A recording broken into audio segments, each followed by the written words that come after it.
জাতীয়তাবাদী দলের প্রতিষ্ঠাবার্ষিকীর আজকের আলোচনা সভার সম্মানিত সভাপতি, যুক্তরাজ্য বিএনপির সম্মানিত সভাপতি জনাব এম এ মালেক, আজকের এই অনুষ্ঠানের প্রধান অতিথি, ফ্যাসিস্ট হাসিনা বিরোধী আন্দোলনে রাজপথে দলের ভারপ্রাপ্ত চেয়ারম্যান জনাব তারেক রহমানের নির্দেশে যে গুটিগত এক নেতা নেতৃত্ব দিয়েছেন এবং আমি জেলার সভাপতি এবং তদানীন্তন সময়ে সিলেট বিভাগের সাংগঠনিক সম্পাদকের দায়িত্বপ্রাপ্ত হয়ে যে আন্দোলন করেছিলাম, সেই আন্দোলনে অগ্রসৈনিক দলের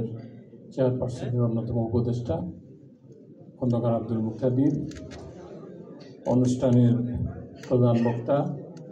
যুক্তরাজ্য বিএনপির সাবেক সভাপতি, দলের চেয়ারপারসনের অন্যতম উপদেষ্টা জনাব মহিদুর রহমান, বক্তব্য রেখেছেন অনেক সহকর্মী আমার, বিশেষ করে বদরুজ্জামান সেলিম বক্তব্য রেখেছেন একটু আগে, আপনাদের কমিটির সিনিয়র সহসভাপতি আবুল কালাম আজাদ সহ সহসভাপতিবৃন্দ, যুগ্ম সম্পাদকবৃন্দ, কার্যনির্বাহী কমিটির বিভিন্ন পর্যায়ের নেতৃবৃন্দ,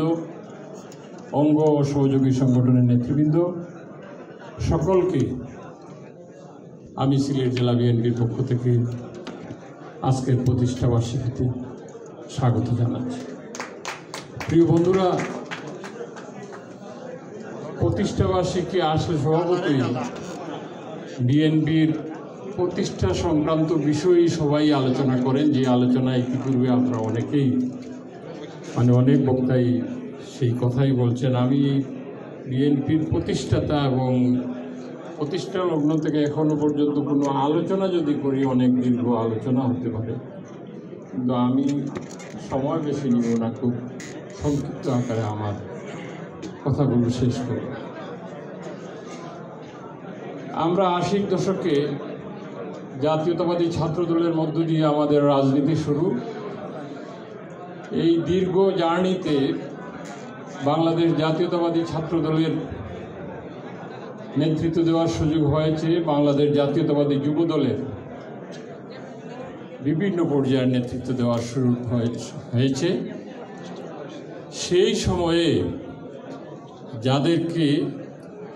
আমি সিলেট তথা তদানীন্তন সময় বিভাগ হয়নি, বৃহত্তর সিলেটের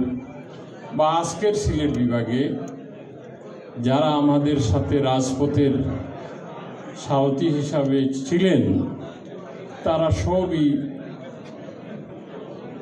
অধিকাংশ, সব না, অধিকাংশই আজকে যুক্তরাজ্যে বসবাস করছেন। সুতরাং আমি যেদিকে তাকাই আমার মনে হয় যে আপনারা